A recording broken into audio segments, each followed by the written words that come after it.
గతించిన ప్రభు దినమున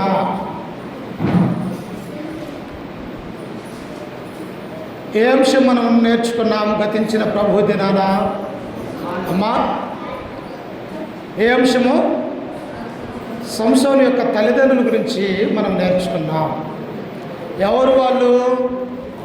మనోహ యొక్క భార్య దేవుడంటే భయభక్తులు కలిగి గొడ్రాలుగా ఉన్నప్పుడు ఆ యొక్క స్త్రీని తన పొలంలోనికి దేవదూత వచ్చి మాట్లాడి ఆ తర్వాత తన భర్తకి మనోహకి అయ్యా దైవజనుడు దేవదూతల రూపం కడిగి మన దగ్గరకు వచ్చి ఉన్నాడు, ఈ విషయాన్ని తెలియజేశాడు, మన యొక్క గర్భాన ఒక కుమారుడు దేవుడు ఇవ్వబోతూ ఉన్నాడని ఆ తండ్రికి చెప్పినప్పుడు ఆ తండ్రి ఆయన కూడా ప్రార్థన చేసినటువంటి వాడిగా మనోహను మనం చూడగలుగుతూ ఉన్నాం. మా ప్రార్థన చేసిన తర్వాత ఇరువురు భార్యాభర్తలు దేవుడు వారికి ఎవరిచ్చారు? చూడండి, పరిశుద్ధ గ్రంథంలో నుంచి నాతో పాటు న్యాయాధిపతుల గ్రంథము 13వ అధ్యాయము, నాతో పాటు న్యాయాధిపతుల గ్రంథము 13వ అధ్యాయము చివరి వచనం చదువుకుందాం. 13 చివరి వచనం.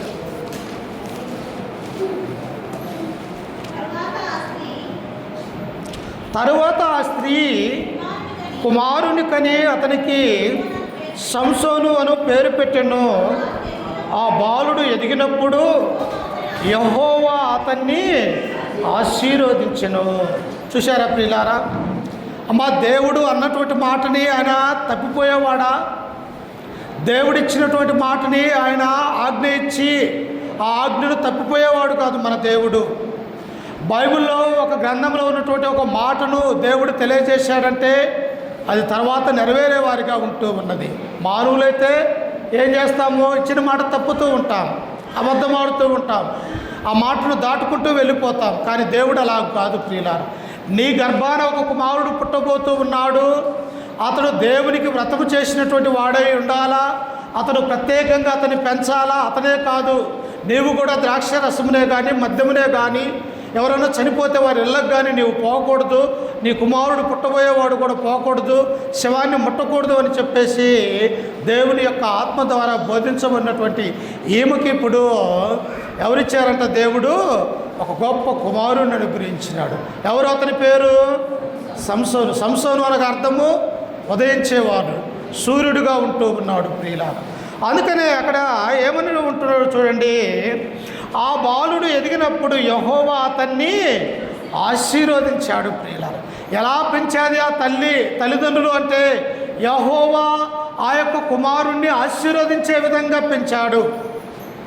అందుకనే లూకాసు వార్త 2వ అధ్యాయం 52వ వచనంలో మనం చదువుకుంటే బాలుడైనటువంటి యేసుక్రీస్తు వారు ఎలాగ ఎదుగుచూ ఉన్నాడంటే ఆయన జ్ఞానమందును వయస్సు ఎందును దేవుని దయందును మనుషుల దయందును దినదినము వర్ధిల్లుచుండెను. అంటే దినదినము వర్ధిల్లాలంటే నీ తల్లిదండ్రులుగా నీ జీవితం బాగుండాలా, దినదినము దేవునిలో వర్ధించాలి తమ యొక్క కుమారులు కుమార్తెలను. అంటే మొదటిగా తల్లిదండ్రులైనటువంటి వారు మందిరానికి రావాలా, తమ యొక్క పిల్లల్ని కూడా మందిరానికి తీసుకుని వచ్చే వారిగా ఉండాలా. అప్పుడు దేవుడు దీవించి ఆశీర్వదించడానికి అవకాశం ఉంటూ ఉన్నది ప్రియులారా. సంసోను పుట్టాడు ప్రియులారా. ఆయన ఎదిగాడు. ఆయన ఎంతవరకు ఎదిగాడు? వివాహ వయసు వచ్చే వరకు అక్కడ ఎదిగినట్టుగా మనం చూస్తూ ఉన్నాం.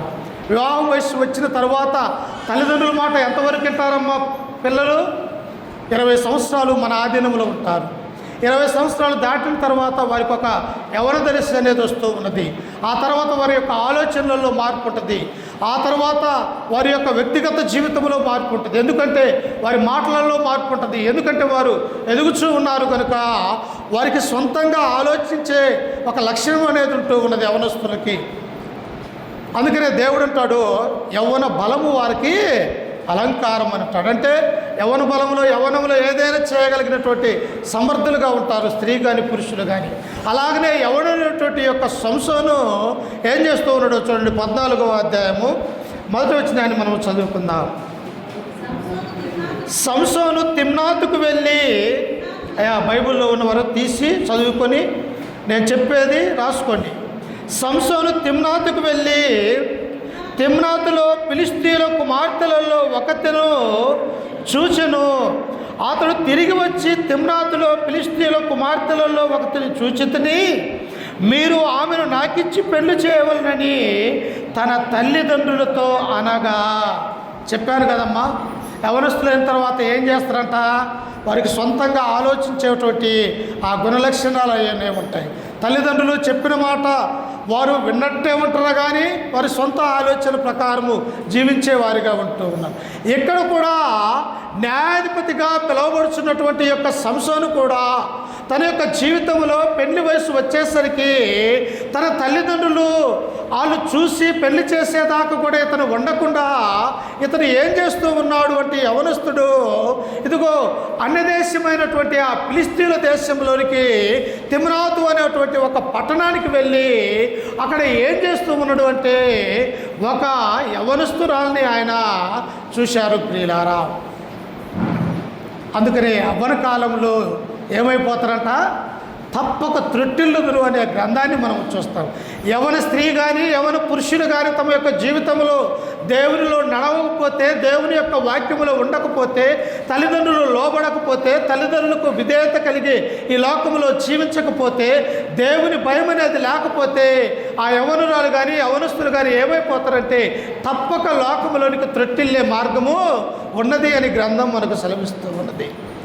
అందుకని ఇక్కడ సంసోను కూడా తల్లిదండ్రుల యొక్క మాట విన్నట్టు ఉన్నాడు, కానీ ఇక్కడ విననట్టుగా ఉంటూ ఉన్నాడు. ఇతను ఎక్కడికి వెళ్ళాడు, ఫిలిష్తీయులైనటువంటి దేశంలోనికి వెళ్ళాడు.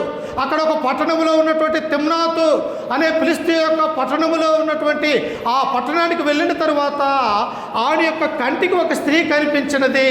ఆ యవనస్తురాలను చూసినప్పుడు ఈయన యొక్క హృదయము ఈమెను పెళ్లి చేసుకుంటే బాగుండు, ఈమె నా భార్య అయితే బాగుండు అన్నటువంటి ఆలోచన కలిగిన ఈ సంసోనును మనం చూస్తూ ఉన్నాం. అందుకని అక్కడ ఏమంటూ ఉండదో చూడండి, కింద వచనంలో ఆయన తిమ్నాతులో ఫిలిష్తీయుల కుమార్తెలలో ఒకతిని చూచితిని, మీరు ఆమెను నాకిచ్చి పెళ్లి చేయవలనని తన తల్లిదండ్రులతో అనగా. చూశాడు, తిమ్నాతునికి వెళ్ళాడు, మార్గంలో ఉన్నటువంటి ఆ స్త్రీలను చూశాడు. ఆ స్త్రీలలో ఒక స్త్రీ ఆయన కంటికి కనిపించినది. ఈమె నా భార్య అయితే బాగుండు అని ఆలోచన కలిగినది. హృదయంలో ఆలోచించాడు. వెంటనే ఆ యొక్క యూదా దేశానికి వచ్చి తన తల్లిదండ్రులకు తన ఇంటిలోనికి వచ్చి ఆయన ఏమని సెలవిస్తూ ఉన్నాడంటే, ఇదిగో తిమ్నాతులో ఫిలిష్తీయుల కుమార్తెలలో ఒక కుమార్తెను నేను చూశాను, ఆమె నాకు భార్యగా మీరిచ్చి పెళ్లి చేయాలి అని తన తల్లిదండ్రులకి తెలియజేశాడు. ప్రియుల తల్లిదండ్రులు ఏం చేస్తారమ్మా, కొడుకు మాటను గౌరవిస్తారు. ఎందుకు, తనకు ఒక్కగానొక్క పుట్టినటువంటి కుమారుడు, నా కుమారుడు ఇష్టపడ్డాడు కదా అని చెప్పేసి ఆ కుమారుడు యొక్క మాటను గౌరవించాలా. వాస్తవికంగా దేవుని యొక్క ధర్మశాస్త్రాన్ని ఈ యొక్క సంసోను ఏం చేస్తూ ఉన్నాడో తెలుసా, తిరస్కరిస్తూ ఉన్నాడు.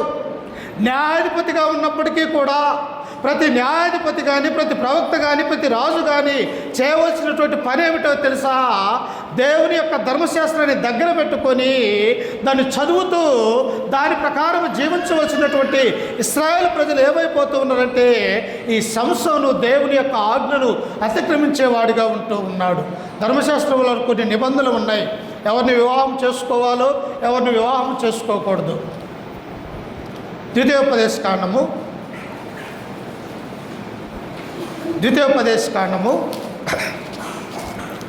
7వ అధ్యాయము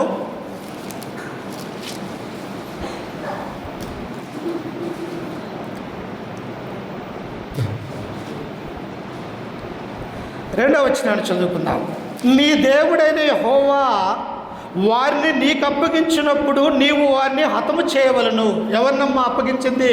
ఆ కానాను దేశానికి దేవుడు తీసుకుని వచ్చినప్పుడు 7 జాతులు వారిని వాళ్ళందరినీ కూడా వెళ్ళగొట్టాడు దేవుడు. ఆ జాతులు వారు పైన ఉన్న 7వ అధ్యాయం 1వ వచనం నుంచి 2 వచనాలు చదువుకుంటే ఆ జాతులు ఎవరెవరు అక్కడ ఉన్నారు. అప్పుడు అంటున్నాడు చూడండి,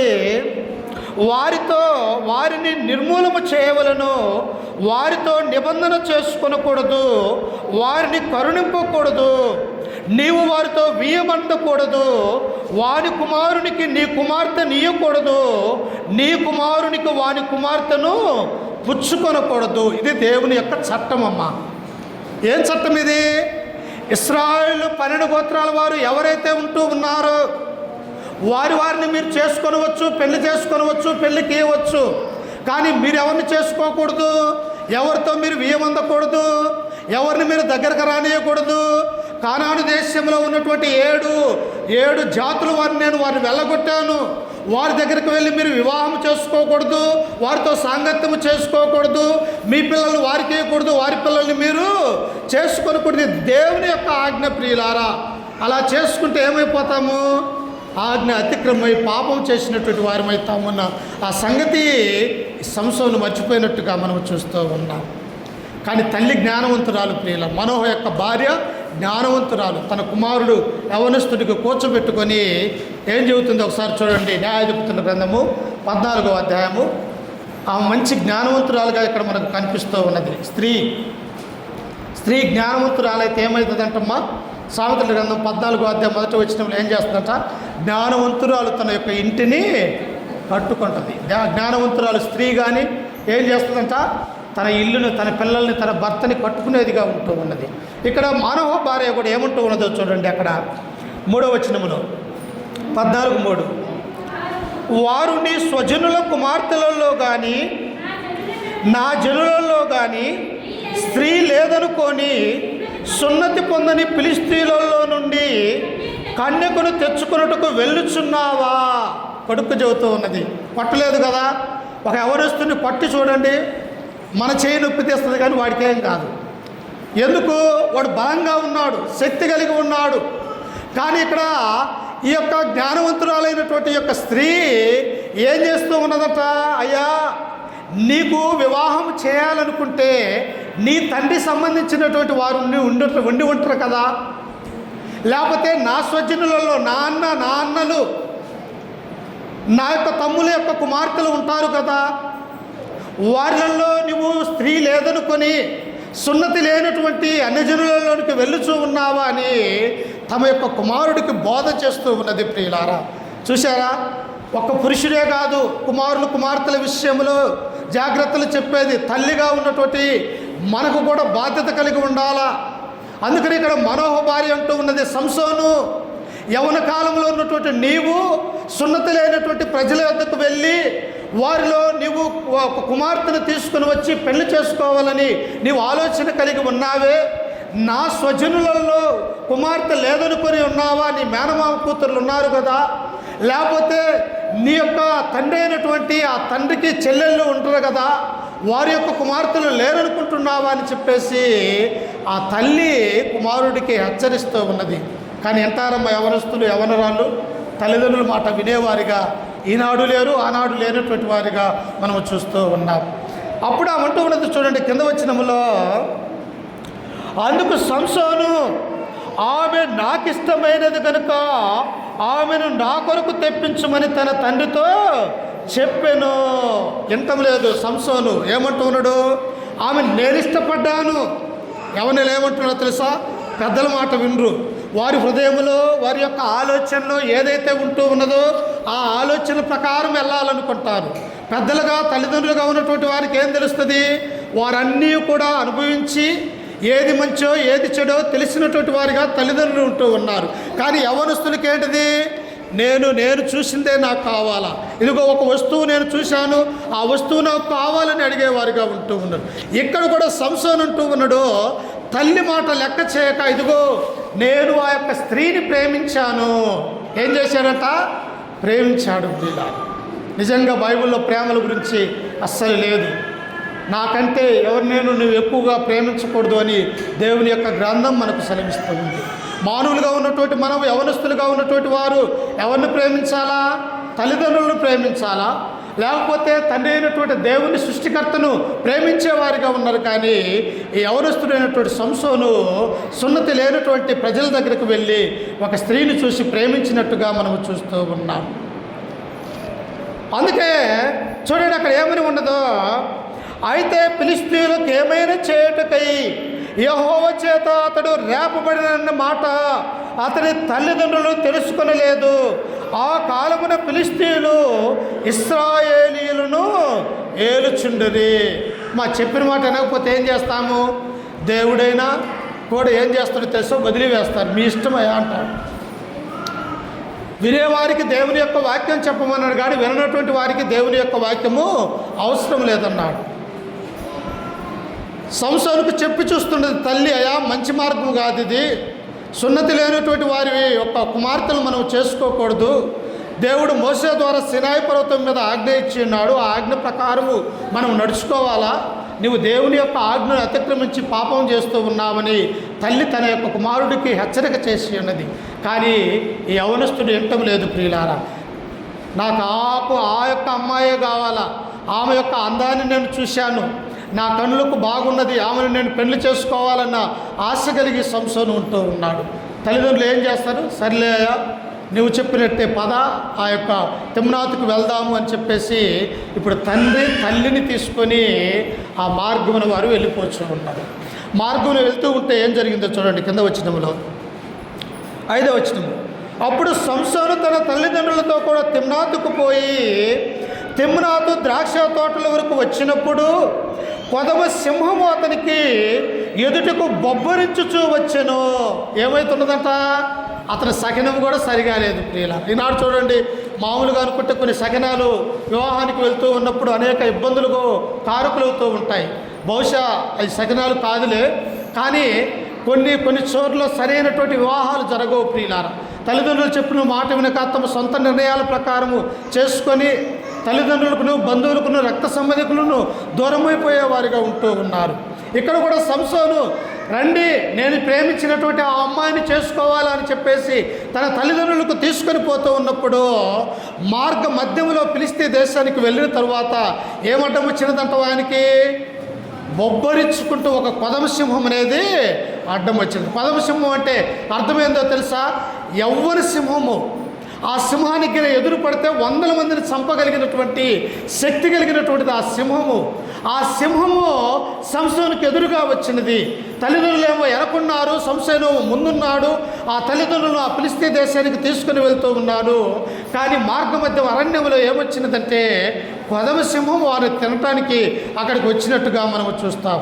కానీ ఈ యొక్క మనోహ యొక్క భార్య ఎందుకు ఈ యొక్క సంసోనుని దేవుడు అనుగ్రహించినాడు, ఆయన వ్రతము చేయబడినటువంటి వాడు, అతని తల మీద మంగళ కత్తి వేయకూడదు, తన తల వెంట్రుకలు కత్తిరించుకోకూడదు, అతను దేవునికి ప్రతిష్ఠించినటువంటి వ్యక్తిగా దేవుడు చూస్తూ ఉంటే ఇతనేం చేస్తూ ఉన్నాడట, దేవుని పనిని వదిలివేసి తల్లిదండ్రుల యొక్క మాట లెక్క చేయక తన యొక్క ఇష్టమైనటువంటి భార్యను, ఆ యొక్క స్త్రీని వివాహం చేసుకోవటానికి తన తల్లిదండ్రులు వెంటబెట్టుకొని తిమ్నాతుకు వెళ్తూ ఉన్నాడు. ఇప్పుడు కొదమ సింహము అడ్డం వచ్చినది. ప్రియులారా, అప్పుడన్నా వెనక్కి రావాలి కదా, అయ్యో నేను దేవుని యొక్క ఆజ్ఞ అతిక్రమించి దూరంగా వెళ్తూ ఉన్నానా, నా తల్లి మాట వెనక నేను ముందుకు వెళ్తూ ఉన్నానా, వచ్చినందుకు ఈ కొదమ సింహము నా మీదకి నన్ను చంపడానికి వస్తూ ఉన్నదానే అప్పుడన్నా ఆయన తప్పించుకొని ఎన్నిక రావటానికి అవకాశం ఉన్నది. ప్రియులారా, కానీ యవనస్తుడు కదా, ఎవరి మాట వింటలేదు. అప్పుడు దేవుడు ఏం చేశాడో చూడండి, దేవుని యొక్క ఆత్మ కలిగినటువంటి వాడు కదా సంసోను. అప్పుడు చూడండి కింద వచనంలో, యెహోవా ఆత్మ అతన్ని ప్రేరేపింపగా అతని చేతిలో ఏమీ లేకపోయినను ఒకడు మేకపిల్లను చీల్చినట్లు అతడు దాన్ని చూశారా.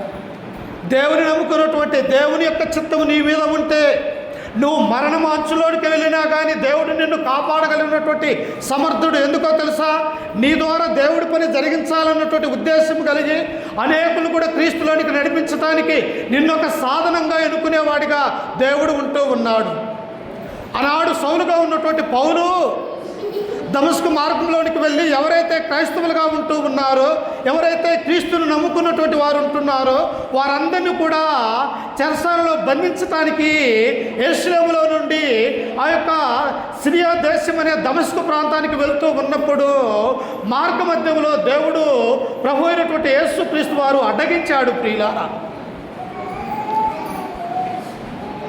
అంటే దేవుని యొక్క ఉద్దేశం ఏమిటి, నన్ను నమ్ముకున్నటువంటి బిడ్డల్ని ఎవరైనా హింసించినట్టయితే, నా యందు భయభక్తులు కలిగినటువంటి వారిని ఈ లోకంలో ఎవరైనా ఇబ్బంది పెట్టినట్టయితే వారి మధ్య వ్యాజ్యము ఏం చేస్తాడో తెలుసా, వారి తరపున దేవుడు అడ్డముగా నిలిచేవాడిగా ఉంటూ ఉన్నాడు. జాగ్రత్త సుమి, క్రైస్తవులతో మనము దురుసుగా ప్రవర్తించకూడదు. దేవుని నమ్ముకున్నటువంటి బిడ్డలతో మనము వారి ఎదుట కోపంగా ఉండకూడదు, జాగ్రత్త అని మనకు తెలియపరుస్తూ ఉన్నది. అప్పుడు దేవుడు ఏమన్నాడో తెలుసా, మార్గమధ్యంలో ఆ యొక్క వెలుగు అకస్మాత్తుగా వారి మీద పడ్డప్పుడు వారంతా కూడా కళ్ళు లేక చూపు లేక పడిపోయి ఉన్నారు. అప్పుడు యేసు ప్రభు అంటున్నాడు, సౌలా సౌలా నీవేలా నన్ను హింసించుచున్నావు అని ఆ యొక్క యేసుక్రీస్తు వారు ఆ వెలుగులోనే ఉండి అన్నప్పుడు ఈ సౌలు అంటున్నాడు, నీవెవడివి అంటున్నాడు. ప్రియులారా, అంటే ఏంటి అర్థం చేసుకునే వయస్సు లేదు, యవనస్తుడిగా ఉన్నాడు. ఇదిగో క్రైస్తవులను చంపాలా, క్రైస్తవులను హింసించాలా, క్రైస్తవులను శరసాలలో బంధించాలన్నటువంటి ఈ యొక్క ఆలోచనలతోనే ఉన్నాడు. కానీ సౌలు ఎందుకు దేవుడు మాట్లాడుతూ ఉన్నాడు, ఎందుకు నన్ను అడ్డగిస్తూ ఉన్నాడు, నేను దేవుని చిత్త ప్రకారం నడుచుకునిచూ ఉన్నానా, లేకపోతే మానవుల యొక్క చిత్త ప్రకారం నేను నడుచుకుంటున్నానని ఆలోచించలేకపోయాడు. ఎందుకంటే యవనస్తుడు కదా, ఎవరి మాట కూడా వినడు.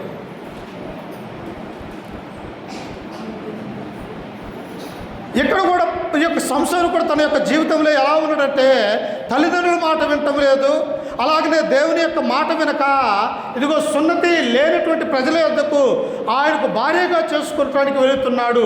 ఇక్కడ కొదమ సింహం అనేది అడ్డగించినది. అయితే దేవుడు ఊరుకుంటాడా ప్రియులారా?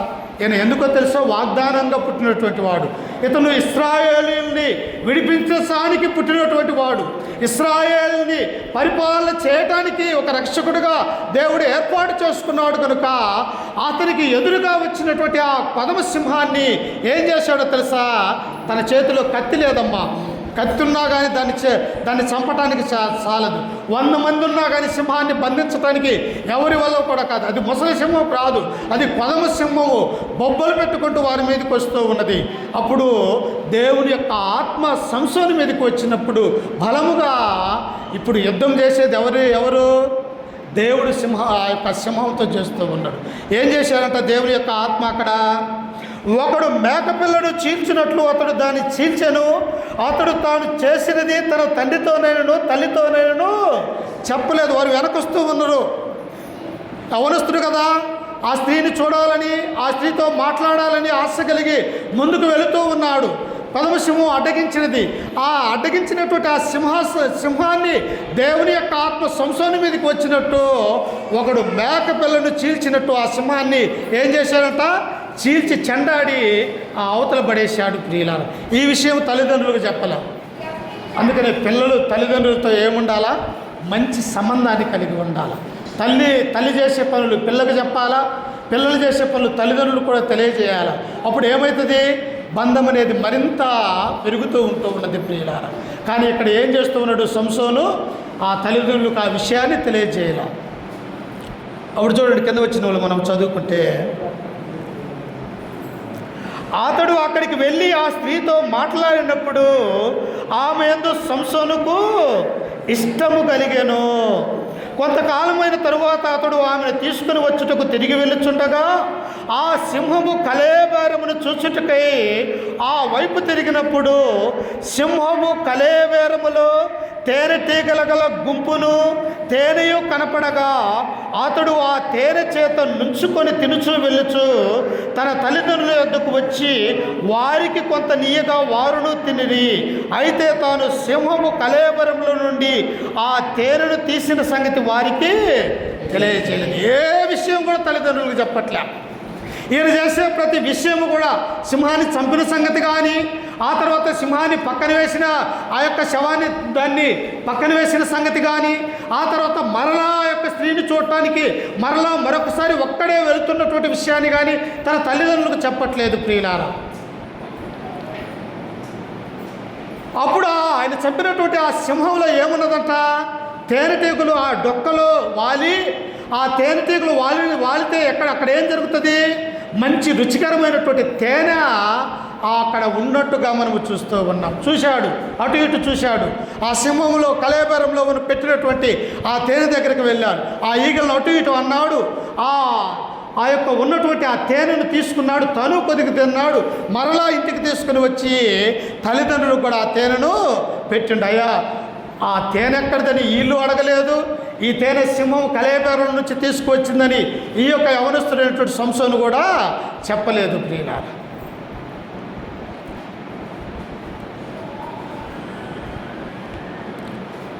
ఎక్కడికి వెళ్తూ ఉన్నాడు ఆయన? మళ్ళా ఆ స్త్రీని చూడటానికే ప్రేమించాడు కదా ఆ యొక్క స్త్రీని, ఆమెను చూడటానికి మరల ఆ ఫిలిష్తీ దేశానికి వెళ్తున్నట్టుగా మనం చూస్తూ ఉన్నాం. ఇంకా వీళ్ళు తల్లిదండ్రులు అంటున్నారు ఇతడు మారుడిక, ఎందుకంటే అతను ఆ యొక్క స్త్రీ మీద ప్రేమ కలిగి ఉన్నాడు, మనమే ఇతని వైపు మల్లుదామని చెప్పేసి అతన్నిచ్చి పెళ్లి చేద్దాం ఆమెనిచ్చి అని చెప్పేసి ఇప్పుడు తల్లిదండ్రులే మరలా అక్కడికి వెళ్ళి పెళ్లి చేసుకొని ఇతన్ని ఆమెను మన ఇంటికి తీసుకొని వద్దామన్నటువంటి ఆలోచన కలిగి ఆ యొక్క సంసోనుతో తన తండ్రి తల్లి కూడా ఫిలిష్తీ దేశం వెళ్ళిపోయినట్టుగా మనం చూస్తూ ఉన్నాం. అంటే ఒక రకంగా తల్లిదండ్రులను బాధ పెట్టేవాడిగా సంసోను ఉన్నాడు, దేవుణ్ణి బాధ పెడుతూ ఉన్నాడు. దేవుని యొక్క ఆజ్ఞ అతిక్రమించి కన్న తల్లిదండ్రులు కూడా ఏం చేస్తూ ఉన్నాడట, అతను బాధ పెట్టేవాడిగా ఉన్నట్టుగా మనం చూస్తాం. అందుకనే దేవుడు అంటాడు, కన్న తల్లిదండ్రులను బాధ పెట్టినటువంటి వాడిని ఏం చేయాలో తెలుసా? మత్తయి సువార్త యేసుక్రీస్తు వారు సెలవిచ్చాడు ఒక మాట చూడండి ఒకసారి. మత్తయి సువార్త 15వ అధ్యాయము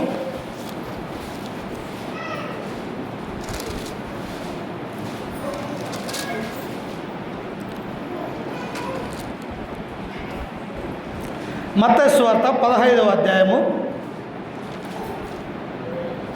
4వ వచనం 15.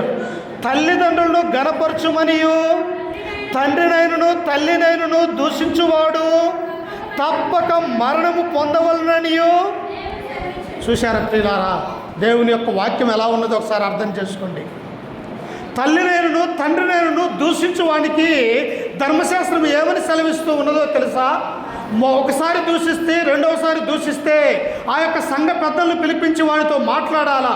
వారి దగ్గరికి వెళ్ళి తల్లిదండ్రులు ఏం చెబుతారు? అయ్యా, మా యొక్క కుమారుడు మా యొక్క కుమార్తె మా మాట వినటం లేదు, వీడు ఎంత చెప్పినా కానీ పనికిమాలిన పనులు చేస్తూ ఉన్నాడు, అరే తాగాకునంటే తాగుతూ ఉన్నాడు, అరే వారితో సహవాసం చేయకునంటే సహవాసం చేస్తూ ఉన్నాడు, మేము చెప్పే ప్రతి మాట కూడా మా యొక్క కుమారుడు కుమార్తెలు వినటం లేదని ఇశ్రాయేలు యొక్క పెద్దలను గవిలోనికి పిలిపించి వారితో చెప్పినప్పుడు ఆ ధర్మశాస్త్రంలో ఉన్నటువంటి మాట ఏంటో తెలుసా?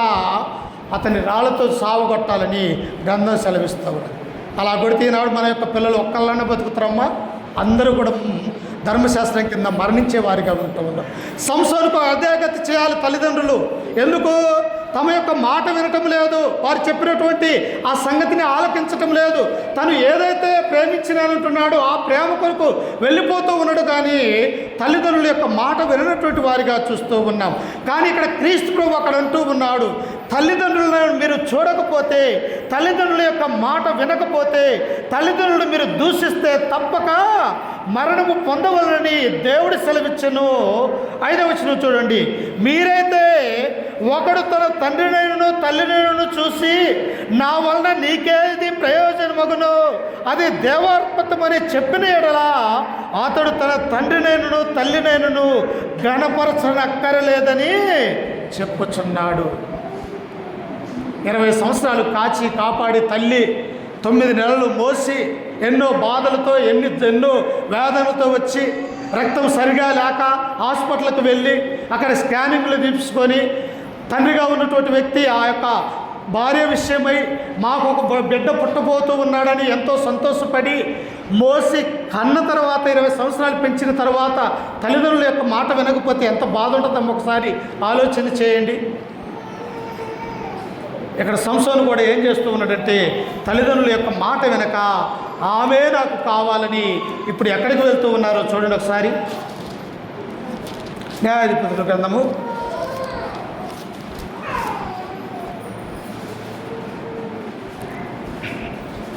14వ అధ్యాయము 10వ వచనాన్ని చదువుకుందాం. అంతటా అతని తండ్రి ఆ స్త్రీని చూడబోయినప్పుడు సంసోను విందు చేసెను. అచ్చటి పెండ్లి కుమారులు అట్లు చేయటం మర్యాద. ఎప్పుడు? ఆ స్త్రీని చూడటానికి పోయినప్పుడే. పెండ్లి కుమారుడు ఏం చేయాలంట? వారికి విందు చేయాలి 7 రోజులు. 7 రోజుల పాటు వచ్చేవారికి పోయేవారికి, ఇదిగో నేను ఈ స్త్రీని చేసుకోబోతూ ఉన్నాను, మీరు వచ్చి మమ్మల్ని ఆశీర్వదించండి, మేము పెట్టే భోజనాలు తినండి అని చెప్పేసి అక్కడ ఉన్నటువంటి ఆచారంగా ఉంటూ ఉన్నది 7 రోజులు ఆ యొక్క ఫిలిష్తీ దేశంలో పెళ్లి కుమారుడు ఆ పెళ్లి కుమార్తె దగ్గర విందు చేయాలి ప్రియులారా. విందు చేసే కాడ ఎలా ఉంటుందమ్మా? బంధుమిత్రులతో, రక్త సంబంధికులతో, ఊరి వాళ్ళతో ఎంతో సంతోషము గడిపే సమయం అది ప్రియులారా. ఎందుకేమన్నాడు హెబ్రీ గ్రంథకర్త 13వ అధ్యాయం 4వ వచనంలో, వివాహం అన్ని విషయంలో ఘనమైనది, పాన్పు నిష్కలంకమైనది. అంటే వివాహం అనే కార్యక్రమము లోకంలో ఎన్ని విషయాలున్నా పక్కన పెట్టి అన్ని విషయములలో వివాహం ఎలాంటిదంట? ఘనముగా దేవుడు ఎంచబడుతూ ఉన్నాడు ప్రియులారా. అంటే వివాహము ద్వారా ఒక కుటుంబాన్ని దేవుడు ఏర్పాటు చేసుకుంటూ ఉన్నాడు. వివాహం ద్వారా దేవుని యొక్క చిత్తాన్ని తెలియజేస్తూ ఉన్నాడు. ఇక్కడ సంసోను తిమ్నాతుకు వెళ్ళి 7 రోజుల పాటు అక్కడ ఉండి తన తండ్రితో తన తల్లితో ఆ యొక్క విందు కార్యక్రమంలో జరుగుతూ ఉంటే ఆ విందుకు వెళ్ళిన తర్వాత ఈ సంసోను ఒక పొడుపు కథ వేశాడు ప్రియులారా. అమ్మా వినాలమ్మా, సంసోను ఏం చేశాడంట? ఒక పొడుపు కథ ఆ దేశస్తులకు వేశాడు. ఏంటి ఆ పొడుపు కథ? చూడండి కింద వచనములో 12వ వచనములో, అప్పుడు సంసోను, మీకిష్టమైన ఎడల నేను మీ ఎదుట ఒక విప్పుడు కథను వేసేదను. మీరు ఈ విందు జరుగు 7 దినములలోగా దాని భావమును నాకు తెలిపిన ఎడల నేను 30 సన్నపు నార బట్టలను 30 దుస్తులను మీకిచ్చేదను. మీరు దాన్ని నాకు తెలవకపోయిన ఎడల మీరు 30 సన్నపు నార బట్టలను 30 దుస్తులను నాకియవలని వారితో చెప్పగా ఆ ఫిలిష్తీయులతో ఒక విప్పుడు కథ వేస్తూ ఉన్నాడు. అయ్యా, నేను ఒక విప్పుడు కథ మీకు వేయబోతూ ఉన్నాను. ఆ విప్పుడు కథ నేను చెప్పే ఆ విప్పుడు కథ మీరు దాన్ని నాకు తెలియజేస్తే 30 దుస్తులు మీకు ఇస్తాను, 30 నారబట్టలు మీకు ఇస్తాను. నారబట్టలు అంటే ఎలాంటివో తెలుసా? విలువ కలిగినటువంటివి, అవి ఎంతో ధర కలిగినటువంటివి. సన్నపు నార బట్టలు ధరించిన ఒకరిని చూసి అనే మాటను మనము ప్రకటన గ్రంథంలో మనం చూస్తాం. అంటే సన్నపు నార బట్టలు ధరించేది ఎవరు? రాజులు ధరిస్తారు, అధికారులు ధరిస్తారు, మంత్రులు ధరిస్తారు. అలాంటి వెలగలిగినటువంటి వస్తువులు, ఆ దుస్తులు 30 మీకు ఇస్తాను, నేను వేసే ఆ పొడుపు కథను మీరు విప్పినట్లయితే అని ఆ సంసోను ఫిలిష్తీయులతో అన్నాడు ప్రియులారా. అప్పుడు ఏంటి ఆ పొడుపు కథ అక్కడ ఉన్నది చూడండి. ఆ యొక్క 14వ వచనంలో, కాగా అతడు బలమైన దానిలో నుండి తీపి వచ్చెను, తిను దానిలో నుండి తిండి వచ్చెను అని ఆయనను. అమ్మా ఏంటి ఆ పొడుపు కథ? బలమైన దానిలో నుండి తీపి వచ్చెను, తినే దానిలో నుండి ఏమొచ్చిందంట? ఏమొచ్చింది? తినే దానిలో నుండి తిండి వచ్చింది. బలమైన దానిలో నుండి తీపి వచ్చినది, తినే దానిలో నుండి తిండి వచ్చినది. ఇక్కడ ఏంటి ఆ పొడుపు కథ? బలం కలిగినది ఏంటిది? సింహము. సింహము బలం కలిగిన ఉంటే బలమైన దానిలో నుంచి ఏమొచ్చింది? ఇప్పుడు తేనె వచ్చినది, అది తీపి వచ్చినది. అయితే తినే దాంట్లో నుండి ఏమొచ్చినది? సింహము తింటుంది అనేక మనుషుల్ని, పశువుల్ని, అలాగనే మరి అనేకమైనటువంటి మృగాలను కూడా సింహం ఏం చేస్తుంది? వేటాడి తింటుంది ప్రియులారా. కానీ ఇక్కడ ఈ పొడుపు కథ ఎవ్వరికి అర్థం కాదు, సంసోనుకు మాత్రమే అది తెలుసు. ఎందుకో తెలుసా? సింహాన్ని చంపింది తల్లిదండ్రులకు తెలియదు, ఫిలిష్తీయులకు తెలియదు. సింహాన్ని కళేబరంలో బయటపడవేసింది సంసోనుకు మాత్రమే తెలుసు. ఆ సింహము కళేబరంలో తేనె పెడితే ఆ తేనె కూడా తిన్నది ఎవరు?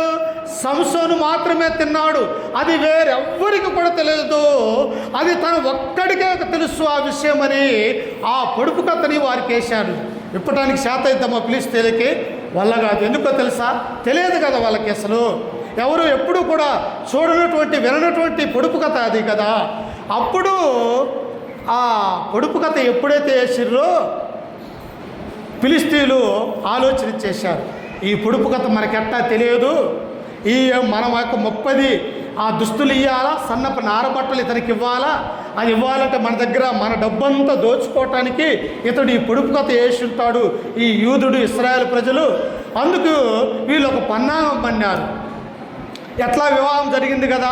ఎవరితో వివాహం జరిగినది? సున్నతి పొందినటువంటి ఈ ఫిలిష్తీయురాలతో అతనికి వివాహం జరిగినది.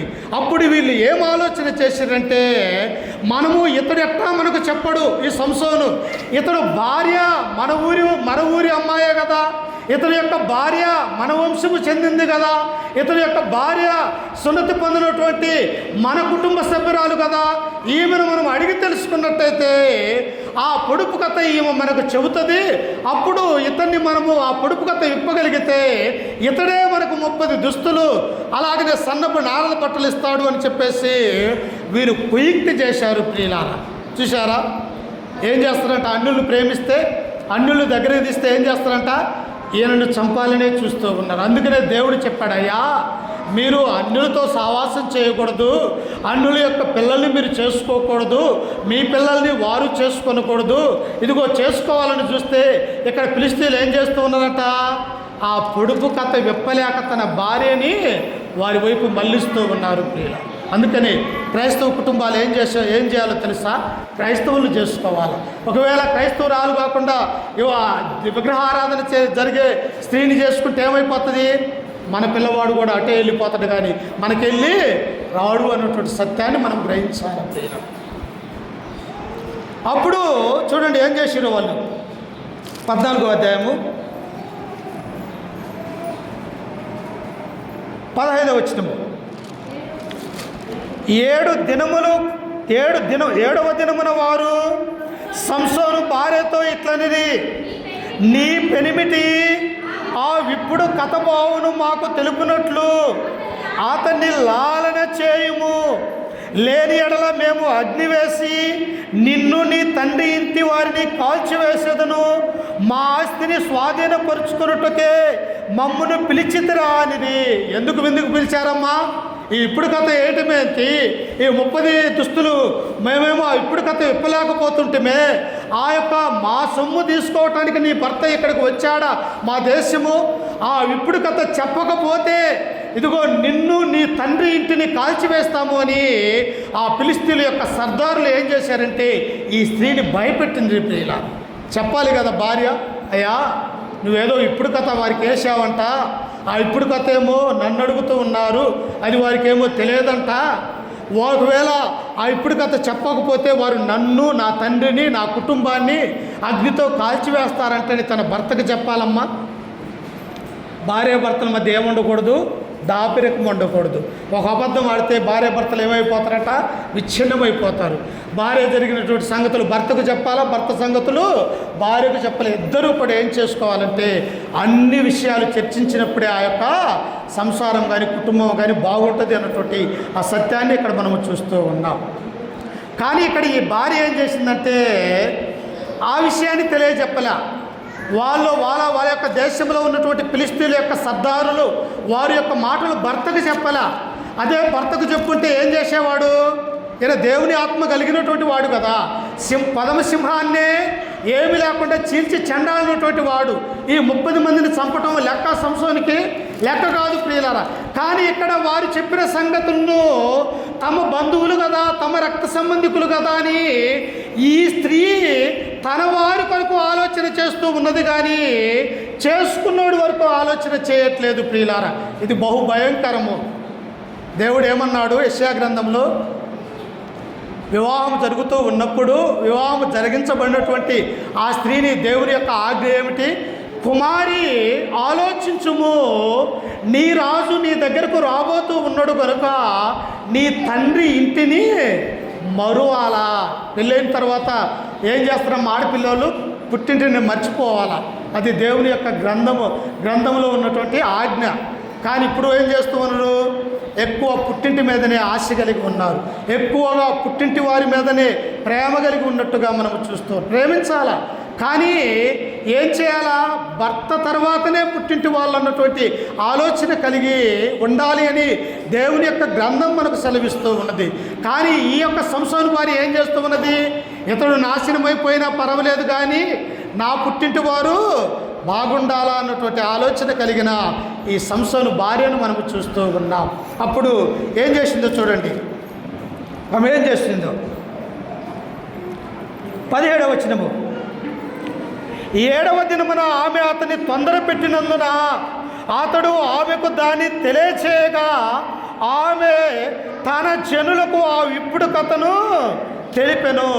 పెండ్లేమో 7 రోజులు జరుగుతూ ఉన్నది, బయటేమో సంతోషంగా భోజనాలు చేస్తూ ఉన్నారు.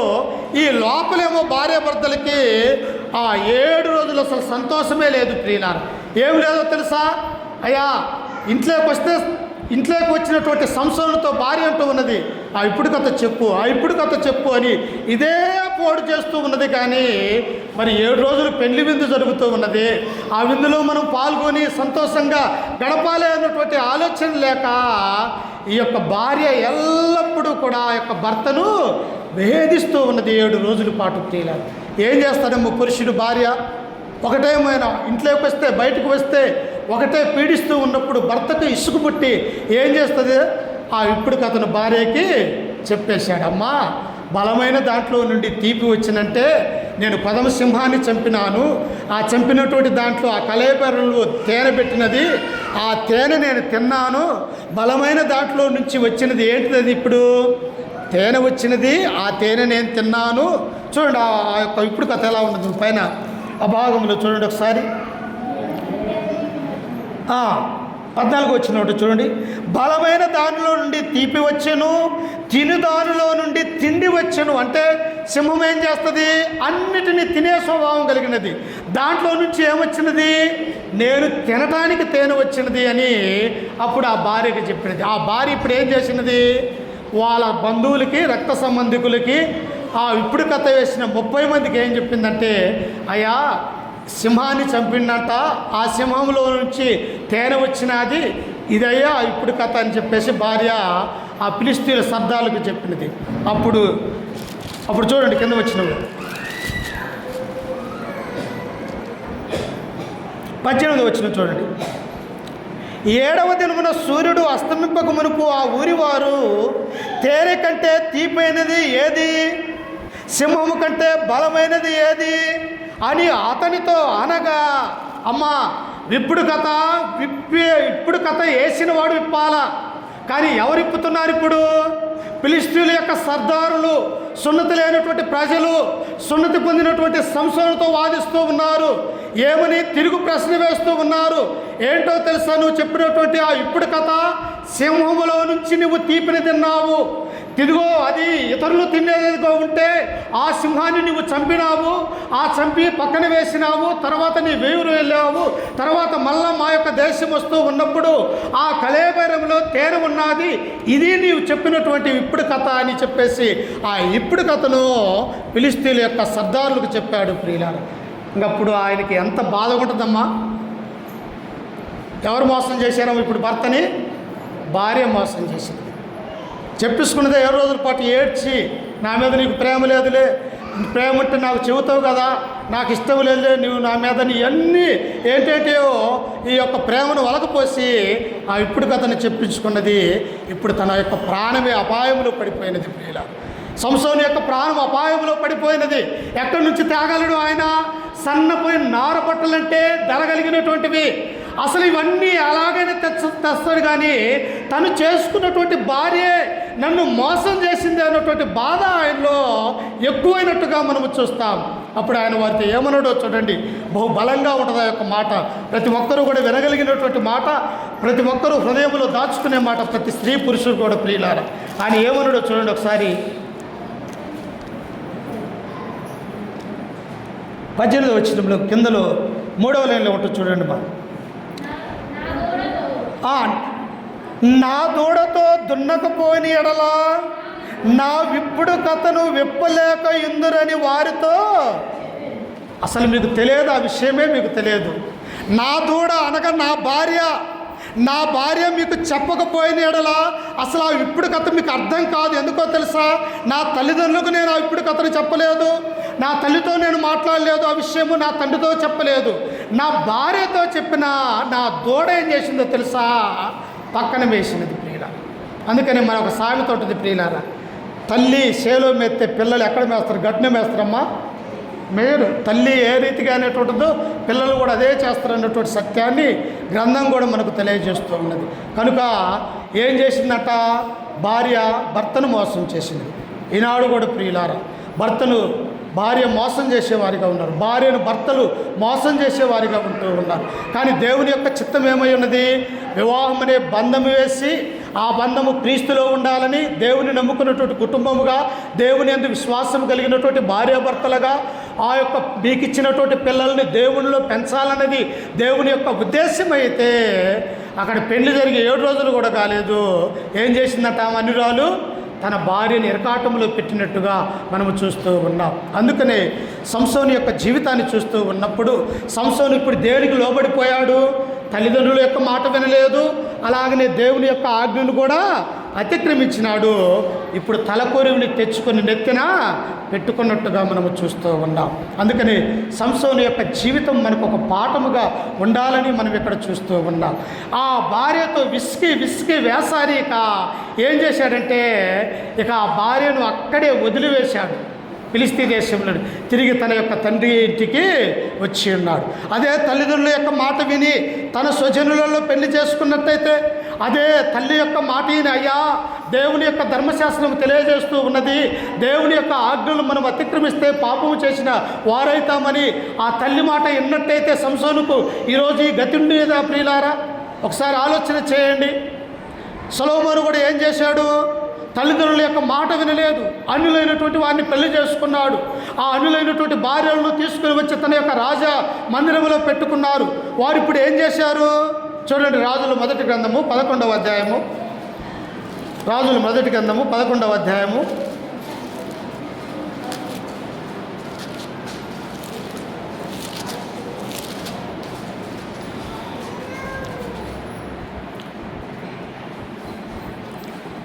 3వ వచనం రెండో వచనం చదువుకుందాం. 11:2. కామతురత గలవాడై వారిని ఉంచుకొని వచ్చెను.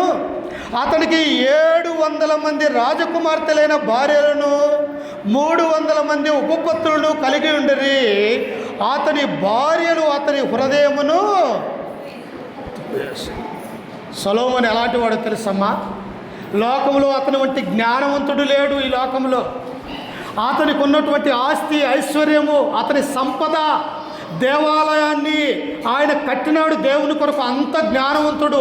ఆయన జ్ఞానాన్ని వినటానికి ఈ యొక్క లోకంలో ఉన్నటువంటి అనేక మంది కూడా బంగారాలు, వెండిని, ఆయన బస్తాలు కూడా తీసుకుని వచ్చి ఆయన మాటలు వినటానికి వచ్చినటువంటి వారు ఉన్నారు. అట్టి జ్ఞానవంతుడు ఏమైపోయాడో తెలుసా?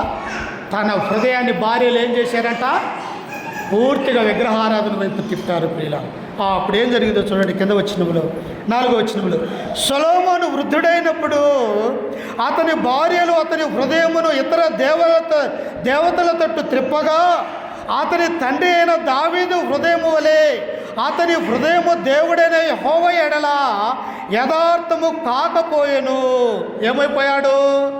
భార్యలు చేసుకోవటం వల్ల భార్యల మాట వినవలసినటువంటి అవసరం వచ్చి ఇప్పుడు దేవుణ్ణి పూర్తిగా వదిలివేసి విగ్రహారాధన వైపు మళ్ళీపోయాడు. ప్రియులారా, చూసారా? అందుకనే దేవుడు ఏమన్నాడు తెలుసా? భర్తలు చెప్పిన మాట భార్యలు విన్నారని కానీ భార్యలు చెప్పినటువంటి మాట భర్తలు వినాలని గ్రంథం చెప్పలేదు. ప్రియులారా, అందుకనే సంసోను తల్లిదండ్రుల యొక్క మాట వినలేదు, దేవుని యొక్క మాట వినలేదు. ఇప్పుడు అన్ని స్త్రీని పెళ్లి చేసుకొని తన యొక్క జీవితానికే ఒక ముప్పుగా తెచ్చుకున్నట్టుగా మనం చూస్తూ ఉన్నాం. అందుకనే వివాహం ఎలా ఉండాలా? సరైన రీతిగా జరగాల, సరైనటువంటి వారితో వివాహము జరగాల, దేవుని చిత్త ప్రకారము వివాహము జరగాల. దేవుని సంకల్పంలో ఏదైతే రాసి ఉన్నదో ఆ దాని ప్రకారమే తల్లిదండ్రుల మాట ద్వారా వివాహము జరిగితే ఆ వివాహాలకు బాగుపడతాయి, కుటుంబము అభివృద్ధి చెందుతుంది, కుటుంబము విస్తరిస్తుంది అన్నటువంటి సత్యాన్ని మనం గ్రహించాలి. ప్రియుల, అందుకనే సంసోను జీవితము ఏమైపోతున్నది? పూర్తిగా నాశనం అయిపోయి ఆ భార్య కూడా వేరొకరితో పెళ్లి చేసుకొని పూర్తిగా ఇప్పుడు ఒంటరివాడు అయినట్టుగా మనం చూస్తూ ఉన్నాం. కనుక ప్రియులారా, ఈ మధ్యాహ్నకాల సమయంలో మన యొక్క జీవితాలలో కూడా ఎలా ఉండాలా? తల్లిదండ్రుల యొక్క మాట వినాలా, దేవుని యొక్క మాట వినాలా, దేవునికి విధేయులుగా ఉండాలా. సంసోను వలె దేవుని యొక్క ఆజ్ఞను అతిక్రమించకూడదు, తల్లిదండ్రుల యొక్క మాట జమచాటకూడదు అన్నటువంటి సత్యాన్ని ఈ మధ్యాహ్నకాల సమయంలో ఈ వాక్యం ద్వారా మిమ్మల్ని హెచ్చరిస్తూ, ఈ మాటలు నన్ను నేను కూడా హెచ్చరిక చేసుకుంటూ ఓపికతైన మీ అందరికీ మన రక్షకుడు ప్రభు అయినటువంటి యేసుక్రీస్తు నామమున వందనాలు తెలియజేస్తూ ఈ వాక్యాన్ని ముగించుకుంటూ ఉన్నా. ప్రభు చిత్తమైతే ఇదే సంసోను గురించి భార్య చేసుకున్నాడు కదమ్మా, ఆ భార్య రాలే, ఒక్కడే వచ్చిండు. ఆ భార్య కూడా వేరే వారిని చేసుకున్నది. ఈయన మరలా అదే ప్రాంతంలో మరొక పట్టణానికి వెళ్ళి మరొక స్త్రీని వివాహం చేసుకోబోతూ ఉన్నాడు. ఎవరా స్త్రీ? దెలీలా. ఏమే అనుకుంటే ఏమక మించిన స్త్రీని ఆయన చేసుకోబోతూ ఉన్నాడు. ఆ దెలీలతో ఏం జరిగిందన్నది వచ్చే వారం ప్రభు చిత్తమైతే ఆమె గురించి పూర్తిగా విస్తృత